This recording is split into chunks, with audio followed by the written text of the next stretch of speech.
श्रीमद् भगवद गीता के अनुसार कर्म योग का आचरण करने वाले प्रत्येक साधक के लिए स्वधर्माचरण संबंधी कर्तव्य कर्म के फल का परित्याग कर देना आवश्यक होता है।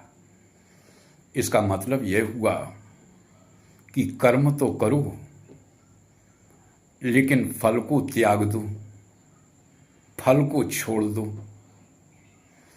इस बात को ऐसे समझ लें कि पौधे की जड़ में पानी तो दो, पौधे की परवरिश तो करो, किंतु उसकी छाया को, उसके फूलों को, उसके फल को पाने की अपेक्षा मत रखो।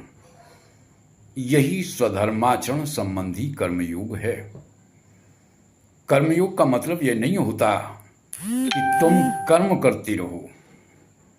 अरे कर्म तो सृष्टि में सर्वत्र हो ही रहा है।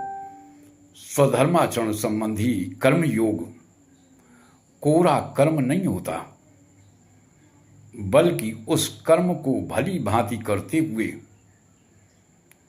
उसके फल को त्याग देना, यह गीता का कर्मयोग है। कर्मयोग की बात को कहना